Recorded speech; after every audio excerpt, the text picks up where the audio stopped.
Now, the word graffiti usually strikes terror in the heart of a parent or a grandparent, but a very interesting project for kids is happening in Margaret River today, tomorrow, Friday and Saturday. It's called Stencil the Fence, and Reboot is the man behind it all. Good morning, Reboot. Good morning, Kelly. How are you going? I'm good, thanks. How are you? Really, really well.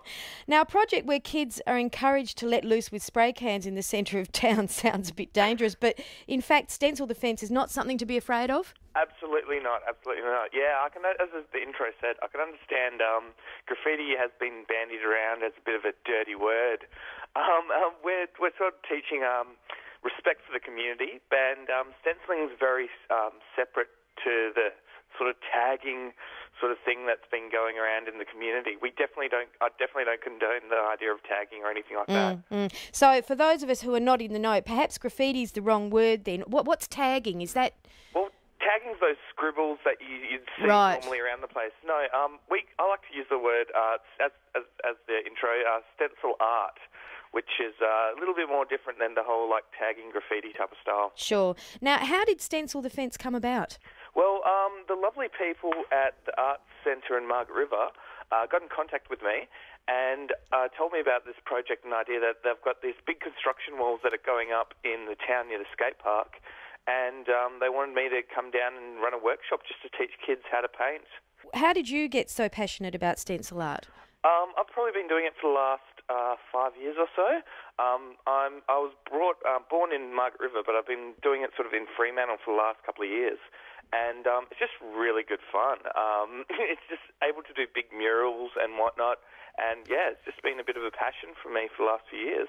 So I have to ask the obvious question here, because I can understand, once again, Arts Margaret River taking the initiative, doing something fantastic for people down there. And this is just sounds like such a fun project. But I have to ask the obvious question that some people, including my husband, when I said I might take my child down to it, was asking, is what next? After you've taught the kids how to produce art on the wall, will they be covering every available surface in Margaret River with wall art? Well, I don't think so. I don't think so at all. Generally, the way that I go about teaching it and the way that I was taught myself is to respect the surrounding communities. I don't tell people to run around and start stenciling on churches and people's cars and little stores like that. I teach them the art of it, the enjoyment of it, but definitely don't condone running around the streets.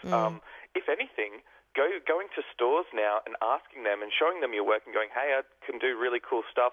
You've got a blank wall outside. Can I use that?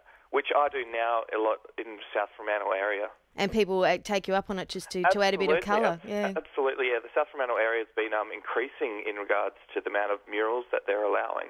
And it's a great way as well for kids to actually see how it's done beautifully, done properly, and you really are creating a piece of art. Very much so, yeah. And if they do take off around the town with a spray can or whatever, then they'll just be grounded till they're 21 anyway. Absolutely, hands cut off, all that jazz.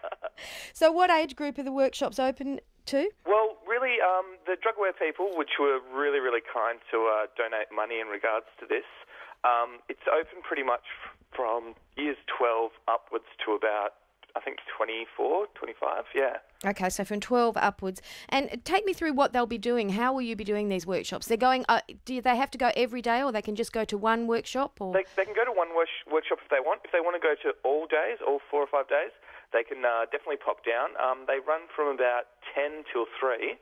And, well, pretty much today that we're all starting off, so we're all going to sort of go through the process, learn the process of designing the stencils, and then we're going to start painting. You won't paint straight away, but it's an ongoing process. So I'm just going to be working with some designs, obviously influenced by the kids and the people in the community that come to the classes. And there's going to be about 12 boards that we're painting. So definitely getting influences from them, and then we're just going to start to produce it. And do you have an idea or a theme of what you're going to put up, or are you just going to leave it completely open and see what happens? There is a little bit of a theme in regards to it's just the idea of what the youth think about their own community and their own town. I might also put in, just because I was brought up in Margaret River, probably a little bit about the mining that might happen. That's just me. But it's going to be definitely influenced by the youth and the people in the community and what they think about their town, how they feel about it. Sounds fantastic. So the workshops start today? Absolutely. And they run through until Saturday. What times are you running them, Reboot? 10 till 3. 10 till 3? And, yeah, anybody can pop down. If they just want to talk to me about stencils or they just want to say, hey, by all means, pop on down. All right. And I believe that they need to just bring some lunch down with them and a hat, cover themselves up a bit. It's pretty warm down here. All right. Well, that sounds fantastic, Reboot. We wish you luck. Thank you very much for your time. And thanks, really, for getting involved in the project. I think it's a great thing. Pleasure. Cheers. That was Reboot. You can learn graffiti and stencil style art outside the Margaret River Cultural Centre. It's a free event. Today. It's starting today from 10 a.m. through till